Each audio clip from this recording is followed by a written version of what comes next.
أعوذ بالله من الشيطان الرجيم. بسم الله الرحمن الرحيم. والحمد لله والصلاة والسلام على أشرف الأنبياء والمرسلين سيدنا ونبينا وحبيبنا ومولانا محمد صلى الله تعالى عليه وسلم وعلى آله وصحابه ومن اهتدى بهداه إلى يوم الدين. أما بعد, my dear brothers and sisters in Islam, Assalamu alaikum wa rahmatullahi ta'ala wa barakatuh. Welcome to the House of Dua, the channel from which you learn about Allah subhanahu wa ta'ala, His creation, His message, His messenger, and His preferred religion known as Al-Islam. The channel from which you learn how to live successfully in the life we live and how to return back to Allah on the day of accountability for greater success. My dear brothers, my dear sisters, today another day has come. Before you know it, another week will come. And before you know it, another year will come. And before you know it, that which you were saying is going to come next year or 2 years' time will become history. My dear brothers, my dear sisters, do you know that that's the way our life is as well? Yeah. Today you might be strong. Tomorrow is a different picture entirely. Just look at the history of our existence. From a little infant to a little baby to a little child to a youth to a young adult to a full adult, then to old age, and then to expiration. And of course, to extinction. The changes that occur in your physical features are not within your control. You just see them happen. Before you know, you become an old person. When you are telling a young child the challenges of old age, he thinks you are forging. He thinks that you are just exaggerating. He only needs to get there before he knows the challenges of old age. My dear brothers, my dear sisters, what am I trying to say? I'm trying to say that the most constant thing in our life is change by itself. We can't run away from change. Our life is a life of change, from one step to another, from one step to another, from one step to another. Of course, it's a journey. And every journey that has a beginning must have an end. So, the success of your journey depends on what you do within the journey and how you manage the journey. That's how our life is as well. Your success ultimately depends on how you live your life. Did you live your life as one who is guided, following the guidance of Allah subhanahu wa ta'ala in the Quran? Or did you just live your life carelessly? Whatever decision you make for yourself, you are bound to find an outcome. Therefore, it's important for us to pay attention to the changes that happen around us. Allah subhanahu wa ta'ala says, Sanurihi ayatina fil anfaqi wa fil anfusihim hatta yatabayana lahum annahu al-haqq. We shall continue to manifest our signs to them, either from a far distance or from within themselves, until it becomes clear to them the truth that we have established, the truth that Allah alone should be worshipped, the truth that you are going back to Allah for accountability, the truth that your stay on this planet is temporary. All those aspects of the truth will be manifested to you, whether you like it or not. My dear brothers, my dear sisters, pay attention to how you use the time that you have, because it will soon run out on you. And once it's gone, it's gone. The direction of human life is one way. There is no turning back. If you have finished your primary school education and you are now at the age of 16, you cannot beg to be allowed to go back to primary school education. The same thing, once you have passed the age of youth, you are now in adulthood, you cannot beg to be returned to the age of youth. Our changes are irreversible. Therefore, at any point in time, we need to make good use of our life. Today, we are coming to a verse that will remind us about that. I'm sure you know that as Muslims, there are 5 principles of Islam. Kalma Shahada, As-Salat, As-Zakat, As-Siyam, the Hajj. These are the 5 principles of Islam. Each of them have the time content involved.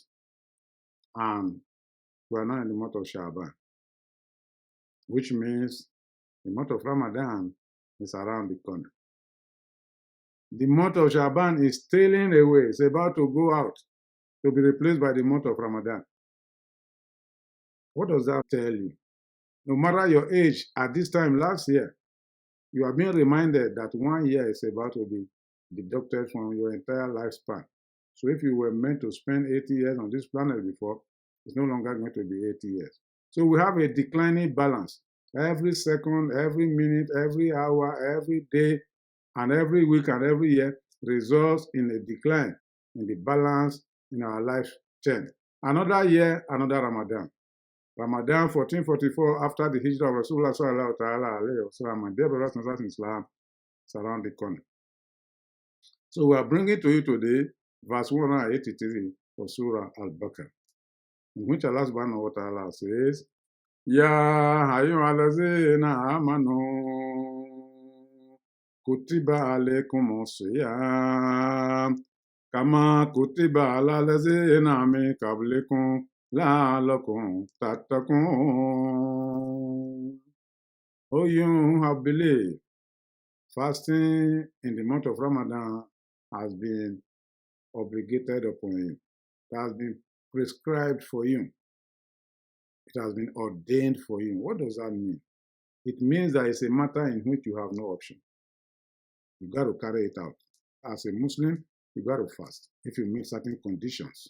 So that you attain the consciousness or the piety expected of you in your relationship with Allah. There are a lot to be said about fasting in the month of Ramadan, but that's not our concern today. Our concern is to remind ourselves of how we prepare for the month of Ramadan. It's a thing we have been doing for several years, but how do you know you have been doing it well? But the beginning of everything, how you prepare for it, the start of it, also goes a long way to determine how it's going to end for you. That's why your intention for fasting in the month of Ramadan is very important. According to the hadith narrated by Umar ibn Khattab, and the Prophet sallallahu alayhi wa sallam said, action shall be judged by the intention behind it. So that's why it's so important for us to prepare with pure intention to fast when the month of Ramadan comes. Allah says, Faman shahida minkum shahara falyasum. When you are lucky to witness the month, fast. Wa tasumu, if you fast, khairun lakum in kuntum ta'lamun. If you actually fast, it's better for you. Therefore, I will highly recommend that all of us try as much as possible to fast when the month comes. But the first thing is, are we sure we're going to witness the month? None of us is sure. Anything can happen. Between now and Ramadan, I may pass away, you may pass away. You never know. We're only asking Allah, keep us in the month of Ramadan and beyond. And that's why the Prophet taught us a beautiful dua that I want to recite to you.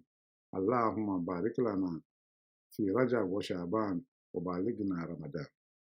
Oh Allah, bless us in the month of Rajab and Sha'ban and keep us till Ramadan. This is so important because we are not sure whether we'll see the month. So try as much as possible to let this dua be frequent in your mouth between now and the onset of the month of Ramadan. Another thing that we need to do quickly before it's too late is finding out whether we owe some liabilities last year in relation to Ramadan. This is so important. There are some people who traveled out of station last year and they told themselves, I will make up my fast. There are some women who were going through their menstrual cycle last year. They say, after my menstrual cycle, I will make up my fast. There are others who were probably breastfeeding or pregnant, and doctor advised that fasting will make it difficult for them. They were supposed to pay fidya, but they didn't pay fidya. Therefore, they need to make up those fasts. All these categories of people, there is a very high chance they will forget that they didn't fast completely last year. Therefore, if you lost some days last year, this is the time to make them up before the onset of the fasting in the month of Ramadan. So that is so important. Take your phone. Most of you are busy with your phone, looking at pictures, looking at wrong cartoons and all kinds of things. No, this is the time for you to put your phone into good use. Yes. Call your sister, call your brother, call your friend, call your relation. Find out. Simply doing that gives you a reward because it's an act of sadaqah to do so. Remind somebody to do good. If you remind somebody to do good, you have the same reward as the person who have done the good. That's the hadith of Rasulullah sallallahu ta'ala alayhi wa sallam. Another very important assignment is for us to make sure that we start the fast when we sight the moon of Ramadan, or we hear that the moon has been authoritatively sighted somewhere. Then you can start fasting in the month of Ramadan. The Prophet sallallahu ta'ala alayhi wa sallam said in the hadith narrated by Abu Hurairah, إِذَا رَأَيْتُمُوهُ فَصُومُوا وَإِذَا رَأَيْتُمُوهُ فَافْطِرُوا فَإِنْ غُمَّ عَلَيْكُمْ فَاقْدِرُوا لَهُ. When you see the month of Ramadan, begin your fast. And when you see the month of Shawwal, end your fast. But if the sky is so cloudy at the two periods mentioned and you are not able to sight the moon, then complete Shaban, which is the month we are in now, to be 30 before you start fasting in the month of Ramadan. And complete the month of Ramadan to be 30 before you do your Eid al-Fitr. That's the hadith. Very simple. Very simple.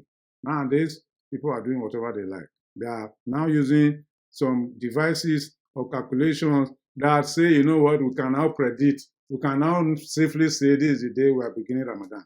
We never saw that example in the life of the Prophet. No. We are supposed to wait and calculate our month before we start fasting in the month of Ramadan. Another thing that we need to do, my dear brothers and sisters in Islam, is making physical preparation. Food, water, medication. If you need any other thing that will make the fasting in the month of Ramadan easy for you, this is the time for you to make it up, so that you don't start running into difficulty when the fasting in the month of Ramadan begins. My dear brothers and dear sisters, there are rules relating to do's and don'ts in Ramadan, which we cannot tell you in this forum because of time constraint. Therefore, reach out to the imam in your area or any good scholar in your area to educate you on how to fast in the month of Ramadan. As I said, we may have been doing it for a long time and doing it wrongly.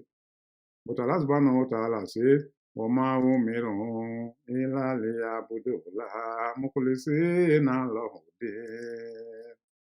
We have not ordered them to do anything other than to worship Allah. And when you want to worship Allah sincerely, according to the prescribed method commanded upon you by Allah, following the example of the Holy Prophet Muhammad sallallahu ta'ala alayhi wa sallam. To do so, that is the straight religion. So, my dear brothers and sisters in Islam, I ask Allah subhanahu wa ta'ala to preserve our lives till the onset of the month of Ramadan and beyond.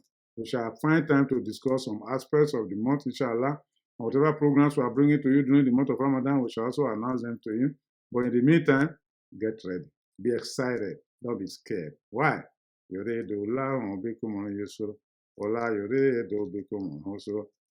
intention of Allah is to make life easy for you, not to make life difficult for you.